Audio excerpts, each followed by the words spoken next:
श्री इमरान प्रतापगढ़ी जी 15 minute. धन्यवाद सभापति महोदय।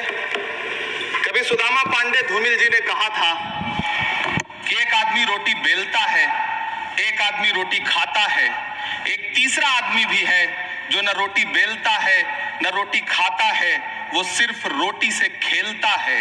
वो तीसरा आदमी कौन है? मेरे देश की संसद मौन है। सभापति महोदय, वो भी क्या दिन थे जब संसद में देश का बजट पेश होता था तो देश की सड़कें ठहर जाया करती थी। रेल बजट पेश होता था तो लोगों की उम्मीदें रेल के डिब्बों की तरह पटरियों पर दौड़ने लगती थी।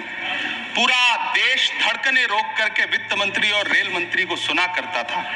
अफसोस, अब बजट पेश हो जाता है, मीडिया चैनल सरकार का महिमा मंडन करते हैं और बेचारी जनता बजट के आंकड़ों के शब्द जाल में उलझी हुई महीनों बाद समझ पाती है कि उसका तो फिर से कट गया। सभापति महोदय, पिछले 2 साल अमृतकालीन बजट पेश किए गए और इस बार एक नई शब्दावली गढ़ी गई है, तुष्टीकरण बनाम संतुष्टीकरण का बजट। सभापति महोदय, सुनने में कितना अलंकारिक लगता है ये शब्द। सोच रहा हूं देश की वित्त मंत्री और प्रधानमंत्री जी से पूछूं कि आखिर किसकी संतुष्टि? जिस बजट में मनरेगा के लिए 1 रुपए की बढ़ोतरी ना हो, वही पुराना 86,000 करोड़, जबकि पहले ही 9,754 करोड़ का घाटा हो, जिस मनरेगा से करोड़ों मजदूरों के घर में चूल्हा जलता हो, उस मनरेगा में काम करने वाले गरीब मजदूरों के लिए अगर आपके खजाने से 1 रुपया भी इजाफी नहीं निकल सका तो भला कौन संतुष्ट हुआ साहब? इस देश का गरीब मजदूर या आपके उद्योगपति दोस्त? वो जो महाराष्ट्र में लोकसभा और विधानसभा के बीच में 40 लाख मतदाता बढ़ाए गए थे, अरे उन्हीं के लिए मनरेगा का थोड़ा सा बजट बढ़ा देते। क्या उसमें मनरेगा का एक भी मजदूर नहीं था 40 लाख लोगों में? सारे के सारे 12 लाख की छूट वाले से आगे के लोग थे।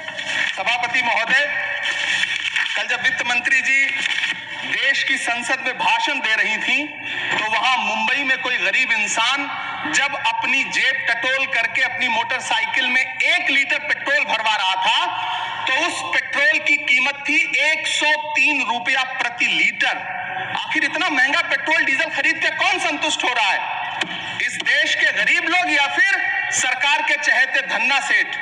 सभापति महोदय, वित्त मंत्री जी इस बजट को मध्यम वर्ग को संतुष्ट करने वाला बजट बता रही हैं। अरे मैडम, हम आप यहां पर बैठे रहते हैं और वहां बाहर इसी दिल्ली में 1 लीटर दूध, चाहे वो अमूल का हो या फिर मदर डेयरी का हो, उसकी कीमत 73 रुपए लीटर है। इतना महंगा बेच करके कौन संतुष्ट हो रहा है? गरीब जनता या आपके धन्ना सेठ दोस्त? सभापति महोदय, इस सरकार का बाजार और महंगाई पर कोई नियंत्रण नहीं रह गया है। चाहे देश में लहसुन 400 रुपए किलो बिक जाए, टमाटर 100 रुपए किलो बिक जाए, प्याज का दाम सुनकर आंखों में आंसू आ जाए, लेकिन वित्त मंत्री महोदया बजट में महंगाई का मां भी नहीं बोलती हैं। बच्चों की किताब और पेंसिल तक पर टैक्स लगाने वाले सरकार से मैं पूछना चाहता हूं कि आप मध्यम वर्ग का हितैषी बताते हैं, खुद को तो शर्म नहीं आती है? खुद को धार्मिक कहने वाली सरकार भगवान श्री कृष्ण के प्रिय खाद्य पदार्थों दही और मक्खन तक पर जीएसटी लगाती है और बात करती है मध्यम वर्ग की हिमायती होने की। जिंदा रहते हुए जनता से हर चीज पर टैक्स वसूलने वाली यह सरकार कम से कम मरने पर तो लोगों को बख्श देती, लेकिन नहीं, वहां भी लूटना है। अंतिम संस्कार के सामान, अगरबत्ती, धूप बत्ती, केवड़ा जल, चंदन पाउडर, जौ, बताशा, काला तिल, पंचरत्न, कपूर और कफन तक पर टैक्स लेने वाली यह सरकार किस मुंह से खुद को मध्यम वर्ग का हितैषी बताती है? कौन सी संतुष्टि? किसकी संतुष्टि? कदम कदम पर टैक्स देकर लूटने वाली जनता की या फिर जनता से टैक्स वसूल करके धन्ना सेठों का खजाना भरने वाली सरकार की? किसकी संतुष्टि? सभापति महोदय, 18 अगस्त 2015 आरा का बिहार का ऐतिहासिक मैदान, सजा हुआ मंच, हजारों की भीड़ और सामने खड़े हुए देश के प्रधानमंत्री का भाषण। बिहार के भाइयों बहनों, आज मैं बिहार के लिए पैकेज की घोषणा कर रहा हूं। 50,000 करोड़ कर दूं कि ज्यादा कर दूं? अखिलेश भाई, 60,000 करोड़ कर दूं कि ज्यादा कर दूं? 70,000 करोड़ कर दूं कि ज्यादा कर दूं? 80,000 करोड़ कर दूं कि ज्यादा कर दूं? चलो, मैं बिहार को 1.25 लाख करोड़ का पैकेज दे रहा हूं। 10 साल हो गए सभापति महोदय, वही ढाक के 3 पात। बिहार आज भी विकास की बाट जोड़ रहा है। भाषण आज भी प्रधानमंत्री जी के YouTube चैनल पर सुना जा सकता है, जो झूठ बोल के करता है मुतमईन सबको, वो झूठ बोल के खुद मुतमईन नहीं होता। सभापति महोदय, ये तो राहुल जी का असर है। कौन सा शब्द सर, कौन सा शब्द? झूठ। ठीक है सर, मिथ्या बोल करके, जो मिथ्या बोल के करता है मुतमईन सबको, वो मिथ्या बोल के खुद मुतमईन नहीं होता। ये राहुल जी का असर है। जो मखाना बोर्ड की घोषणा हुई, अखिलेश जी आपको याद होगा, भारत जोड़ो न्याय यात्रा में 30 जनवरी 2024 को बिहार के रंगभूमि मैदान में राहुल गांधी जी का पूर्णिया में भाषण था और उसमें मखाना को लेकर उन्होंने आवाज उठाई थी। ये उनका असर है कि आपको मखाना बोर्ड बनाना पड़ा, वरना तो आप मैखाना बोर्ड बनाने वाले लोग हैं। सभापति महोदय, बिहार को झूठे पैकेज और चुनावी दिलासे देना बंद करिए। आज भी जब कोसी में बाढ़ आती है तो पूरा सीमांचल बर्बाद हो जाता है। मैंने उस तबाही को अपनी आंखों से देखा है। 2016-17 की बाढ़ में अपने इन्हीं हाथों से राहत सामग्री बांटी है मैंने। अगर सच में बिहार के लिए कुछ करना चाहते हैं तो बिहार को बाढ़ से बचाने का प्रबंध करिए। पूर्णिया एयरपोर्ट 10 साल से बाट जो रहा है, घोषणा 2014 में हुई, बन के आज तक तैयार नहीं हुआ। अलीगढ़ मुस्लिम विश्वविद्यालय का किशनगंज सेंटर बजट के अभाव में दम तोड़ता जा रहा है। मैंने पिछले बजट सत्र में भी आवाज उठाई थी। आज फिर वित्त मंत्री जी से अनुरोध करना चाहता हूं, दामन फैला करके, कि अलीगढ़ मुस्लिम विश्वविद्यालय का किशनगंज सेंटर बन जाने दीजिए। आखिर कौन सी नफरत है? ये मुल्क हमारा भी है, इस मुल्क की मिट्टी में हमारा भी खून पसीना शामिल है। हमसे इतनी भी क्या नफरत? रिश्तों की ये नाजुक डोरें तोड़ी थोड़ी जाती हैं, अपनी आंखें दुखती हो तो फोड़ी थोड़ी जाती हैं। सभापति महोदय, अल्पसंख्यक मंत्रालय का बजट काटकर मौलाना आजाद नेशनल फेलोशिप बंद कर देना, प्री मैट्रिक स्कॉलरशिप बंद कर देना, नई मंजिल योजना बंद करना, धरोहर योजना बंद करना। 2024-25 के बजट में माइनॉरिटी मिनिस्ट्री के लिए 3183 करोड़ रुपए की घोषणा हुई, लेकिन देश को हैरत होगी कि बाद में समीक्षा करके लगभग आधा कर दिया गया, 1868 करोड़ रुपए। मुझे सरकार से पूछना है कि कौन संतुष्ट हुआ? इस देश का अल्पसंख्यक संतुष्ट हुआ या आप संतुष्ट हुए? किसका संतुष्टिकरण? सभापति महोदय, मैं प्रधानमंत्री जी से कहना चाहता हूं कि आप ही ने 1 मार्च 2018 को किंग अब्दुल्ला को, जॉर्डन के किंग अब्दुल्ला को मेहमान बना करके इसी दिल्ली में एक कॉन्फ्रेंस में कहा था कि मैं मुसलमानों के एक हाथ में कंप्यूटर और दूसरे हाथ में कुरान देना चाहता हूं। कंप्यूटर देने की बात तो छोड़िए, पढ़ाई के लिए जो स्कॉलरशिप मिल रही थी उसको भी छीन लिया आपने। किसको संतुष्ट करने के लिए? हम समझते हैं इस साजिश को। आप माइनॉरिटी मिनिस्ट्री का बजट काटते काटते एक दिन मिनिस्ट्री को ही बंद कर देना चाहते हैं। वो जहर देता तो सबकी नजर में आ जाता, सो ये किया कि हमें वक्त पर दवाएं न दी। सभापति महोदय, मैं तो वित्त मंत्री जी से पूछना चाहता हूं आपके माध्यम से कि शायद आपको पता ही नहीं है कि गृहस्थी चलाने वाली एक गृहिणी की मुश्किलें क्या क्या होती हैं।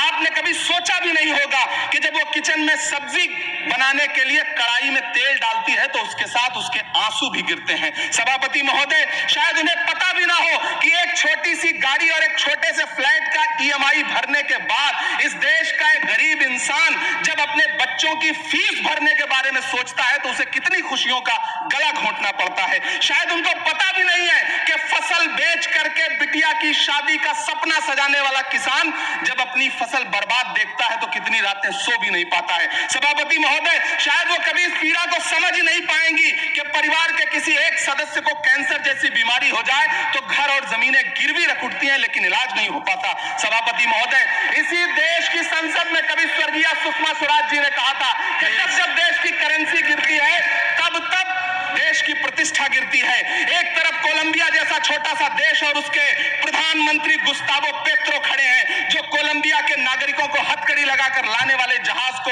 अमेरिका बैरंग वापस लौटा दे रहे हैं, और दूसरी तरफ हमारे प्रधानमंत्री जी खड़े हैं जो बेड़ी और हथकड़ी लगा करके लाए गए बेटों के अपमान पर एक शब्द नहीं बोल रहे। सभापति महोदय, मैं इतिहास के पन्ने पलट रहा हूं, मुझे 2 किरदार याद आ रहे हैं। एक तरफ निक्सन के 7वें बेड़े की धमकियों के सामने लोहे की तरह अडिग इंदिरा गांधी खड़ी हैं, तो दूसरी तरफ खुद ही नमस्ते ट्रंप का नारा लगाते हुए प्रधानमंत्री जी खड़े हैं। मेरे कानों में सुषमा स्वराज जी की आवाज गूंज रही है। बहुत कम बोलने वाले डॉक्टर मनमोहन सिंह ने बहुत ज्यादा बोलने वाले प्रधानमंत्री जी को जब देश की बागडोर सौंपी थी तो $1.58 का था, आज 85 से 87 के बीच में झूल रहा है। इन दिनों रुपए की अहमियत गिरती है तो न तो देश की प्रतिष्ठा गिरती है, ना प्रधानमंत्री की गरिमा। जिस देश में 80 करोड़ लोगों को 5 किलो राशन के लिए कतारों में लगना पड़ता हो, उस देश में यह सरकार 12 लाख तक के टैक्स न लेने के लिए अपनी पीठ थपथपा रही है। हुकूमत इस कदर आवाम पर एहसान करती है, ये आंखें छीनती है और चश्मे दान करती है।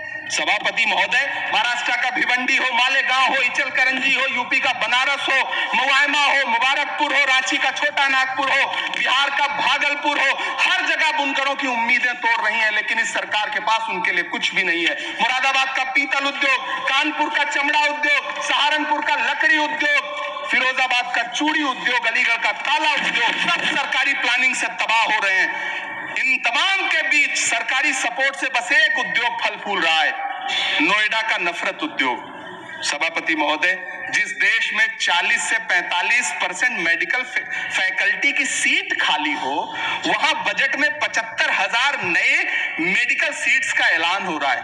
सरकार बहादुर, कम से कम इस देश के पढ़े लिखे युवाओं को तो मूर्ख समझना बंद करिए। वो अब तिजारती पहलू निकाल लेता है। पहले 7500 मेडिकल सीट्स बाद में बनाइएगा, पहले जो एम्स में 2161 पद खाली पड़े हैं उनको तो भर दीजिए। वो अब तिजारती पहलू निकाल लेता है।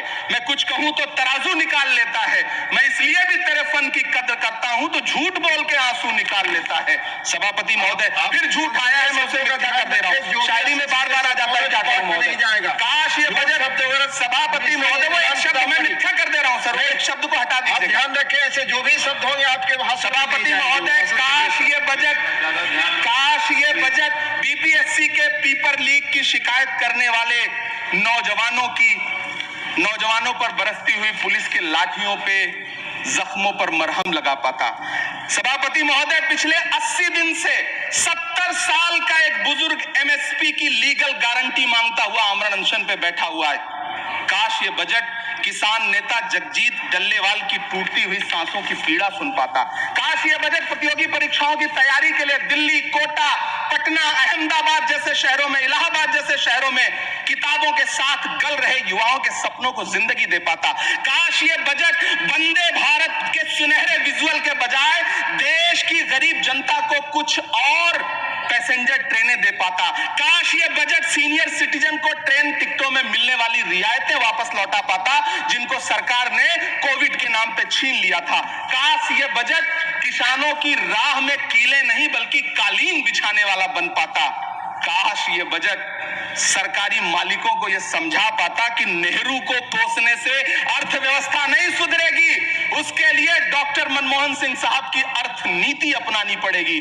पिछले 11 साल से नेहरू जी को कोस रहे हैं, आखिर कब तक कोसिएगा? थोड़ा पंडित नेहरू जी के बारे में पढ़िए, तब पता चले कि पंडित नेहरू की शख्सियत का नाम है। दुनिया का पहला ऐसा राजनेता जिसने अपनी जिंदगी की आजादी के लिए, देश की आजादी के लिए 3259 दिन अंग्रेजों की जेल में बिताए। पंडित नेहरू एक ऐसे महान शख्स जिनके पिता पंडित मोतीलाल नेहरू, जिनकी बहन विजय लक्ष्मी पंडित, जिनके बहनोई पंडित रंजीत सीताराम, जिनकी बेटी इंदिरा गांधी, जिनके दामाद फिरोज गांधी, सब ने अंग्रेजों से लड़ते हुए स्वतंत्रता आंदोलन में जेल काटी। आप किस मुंह से उनकी लकीर छोटी करने की बात करते हैं? नहीं कर पाइएगा, 7 जन्मों में नहीं कर पाइएगा, क्योंकि जिस्म की मौत कोई मौत नहीं होती है। जिस्म मिट जाने से इंसान नहीं मर जाते, धड़कने रुकने से अरमान नहीं मर जाते, सांसें थम जाने से ऐलान नहीं मर जाते। जिस्म की मौत कोई मौत नहीं होती है। सभापति महोदय, मैं आपके सामने खड़ा होकर के एक बहुत छोटी सी कहानी सुनाना चाहता हूं कि महान बादशाह सिकंदर ने जब यूनान फतेह किया तो जीत का जश्न मनाने के लिए शहर की सड़कों पर निकला, तो उसने देखा कि पूरा शहर तो जश्न मना रहा है, एक फकीर सड़क के किनारे चादर तान के सो रहा है। सिकंदर को गुस्सा आया, घोड़े से उतरा, उस फकीर के पास गया और उसे सोता देख करके उसे जोर की एक लात मारी और लात मार के कहा कि क्यों रे फकीर, मैंने यूनान फतेह कर लिया, लोग जश्न मना रहे हैं और तू सो रहा है। उस फकीर ने उन्नीदी आंखों से सिकंदर को देखा और देख करके कहा कि शहर जीतना बादशाहों का काम है, लेकिन लात मारना तो गधे का काम है। सभापति महोदय, गरीब जनता को लात मारना बंद करिए। ये अमीरों के लिए बनाया गया बजट है, ये निराशाजनक बजट है। हम अमृतकाल सुनते आ रहे थे, ये अमृतकाल इतनी जल्दी समाप्त हो गया कि अब अमृतकाल का कोई नाम तक नहीं लेना चाहता है। इसलिए मैं इस सदन में खड़ा होकर के देश की वित्त मंत्री महोदया से कहना चाहता हूं कि आपने अल्पसंख्यकों के बजट में जो कटौती की है उसको बहाल करिए। आपने मनरेगा को जो स्थिर रखा है उसका घाटा 9,754 करोड़ है, कम से कम उतना बढ़ा करके फिर से उसे बहाल करिए। नौजवानों के लिए रोजगार दीजिए, किसानों को एमएसपी की लीगल गारंटी दीजिए। यही मैं आपसे अपील कर रहा हूं। धन्यवाद सर, आपने इतना जो समय दिया उसके लिए शुक्रिया। माननीय श्री